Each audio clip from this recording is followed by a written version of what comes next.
military operation ama torapa taragadi hojik naha singjina gyamen tadana khulai pairaga akoina isa isa gi ngakthok janabane na honna jari basing ase masi kaisu natabada makoi gi punsi dasu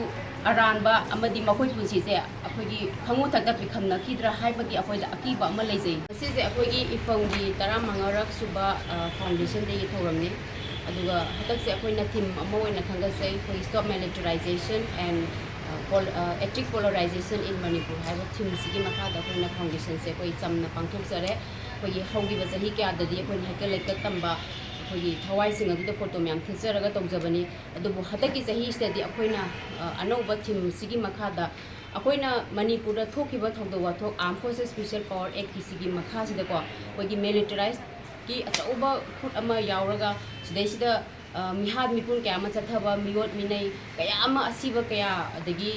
thawai kaya mangkri basing ase asigi mayok sidai sida akoina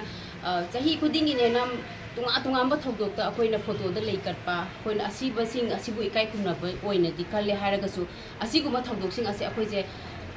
hataki thogdok sida su asiba sing asida akoina haikal leka tambagi gi mohu sidai sida akoina tungan ba oina dum chamna pangthok sabani haja tare aduga akoi da hoji akiba leijari basina koi stop militarization hai bas dei sida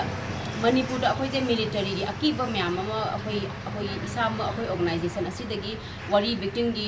koi testimony myam ta ba da koi na akiba phanglaba miot minai kaya ma mi hathi na hat khaba kaya sing ase akoi akiba le aduna hojiki akoi gi conflict asidai sida Manipur thokliba hojiki akoi gi community gi itini asidai sida ju akoi gi hojiki tungan ba army myam ma thajala ga tawrei je sidai sida achoba koi military operation ama torapa taragadi hojik naha singjina gyamen tadana khulai pairaga akoina isa isa gi ngakthok janabane na honna jari basing ase masi kaisu natabada makoi gi punsi dasu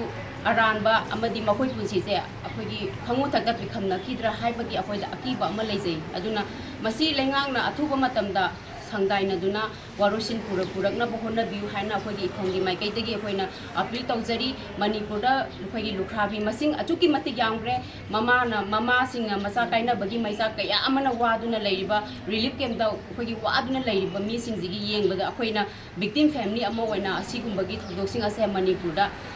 athuba da justice purak biraga aduga samna hairabada akoi gi justice haiba posak asidai sida aseng baji kanana karinu kamaina toginu haje achumaran supreme court ta thangat khiba conflict sigi matang da ju akoi da thoidongna mayam da yamna transparency oina thamdaba kaya ama leiba asisu akoi na thambina ba lengak da ju appeal tawjari aduga akoi gi